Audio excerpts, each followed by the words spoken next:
আসসালামু আলাইকুম। সাদিয়া কুকিং হাউজে সবাইকে স্বাগতম। আজকে আমি আপনাদের সাথে সুস্বাদু মজাদার মচমচে বেগুনি রেসিপি শেয়ার করছি। এই বেগুনিটা কিন্তু আমরা সবাই কম বেশি খেতে পছন্দ করি। রমজান মাসে আমরা সব বাসায় কিন্তু এই বেগুনিটা তৈরি করে থাকি।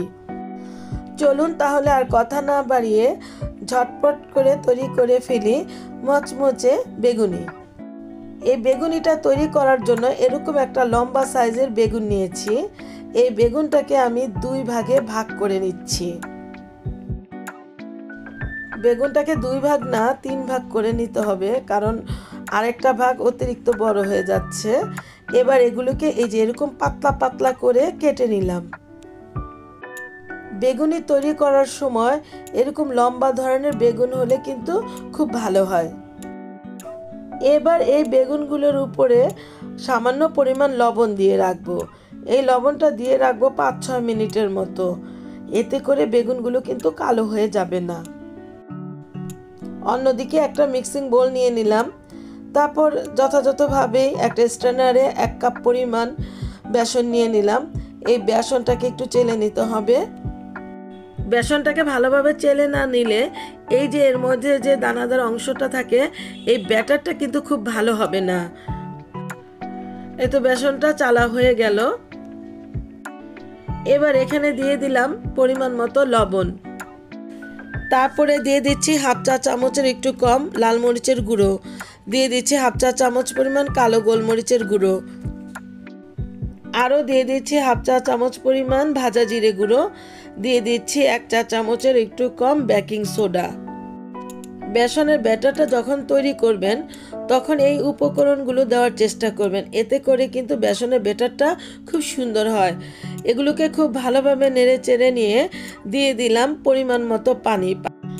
পানিটাকে একবারে দিব না, আস্তে আস্তে দিয়ে নিব। ব্যাটারটা এমনভাবে তৈরি করে নিতে হবে যাতে বেশি পাতলা না হয়, আবার যাতে ঘন না হয়। বেগুনি ব্যাটারটা একটু সময় নিয়ে করে নিতে হবে। দিয়ে দিলাম এখানে সামান্য পরিমাণ অরেঞ্জ ফুড কালার। এরপর এগুলোকে আবার হাত দিয়ে ভালো করে নেড়ে চেড়ে দিতে হবে এবং 10 মিনিট ঢাকনা দিয়ে ঢেকে রেখে দেব। অন্যদিকে চুলায় একটা প্যান বসালাম। প্যানের মধ্যে পরিমাণ মতো তেল দিয়ে দিলাম। তেলটা গরম হয়ে আসলে এই বেসনের মধ্যে বেগুনিগুলোকে এভাবে চুবিয়ে নিতে হবে। বেগুনের এপিঠ ওপিঠ খুব ভালোভাবে যাতে বেসনের মধ্যে ডুবে সেদিকে খেয়াল রাখতে হবে। এই যে এভাবে করেই আবার প্যানের মধ্যে ছেড়ে দিতে হবে। এই যে দিলাম। বেগুনিটা প্যানের মধ্যে ছাড়ার সময় খুব সাবধানতার সাথে ছাড়তে হবে যাতে তেল হাতে ছিটে না আসে। আমি এক এক করে সবগুলো বেগুনি এখানে দিয়ে দিচ্ছি। প্রথম ব্যাচে দিয়ে দিলাম 4টা বেগুনি। বেগুনিগুলো কিন্তু ভাজতে খুব একটা সময় লাগবে না, আপনার 2-3 মিনিটের মধ্যে হয়ে যাবে। তো এক পাশ হয়ে আসলে আরেকটা পাশ একটু উল্টে দিতে হবে। এভাবে উল্টে পাল্টে নেড়ে চেড়ে বেগুনিগুলোকে ভেজে নিতে হবে। যখনই দেখবেন এটা গোল্ডেন ব্রাউন কালার চলে আসছে তখনই বুঝবেন আপনার বেগুনিগুলো হয়ে গিয়েছে। এই যে আমারটাও হয়ে গেল, এই যে তুলে নিলাম। এমনি করে বাকি বেগুনিগুলোকেও ভেজে নিব। দেখুন কতটা সুন্দর হয়েছে, আমি এটা আপনাদেরকে পরিবেশন করে দেখাচ্ছি। তো ভিউয়ার্স, তৈরি হয়ে গেল আমার মুচমুচে মজাদার স্বাদের বেগুনি। আমার এই বেগুনি রেসিপিটা যদি আপনাদের কাছে এতটুকু ভালো লেগে থাকে তাহলে আপনারা আমাকে লাইক, শেয়ার, কমেন্টস এবং সাবস্ক্রাইব করতে ভুলবেন না প্লিজ। আর যারা আমাকে সাবস্ক্রাইব করেছেন তাদেরকে অসংখ্য অসংখ্য ধন্যবাদ।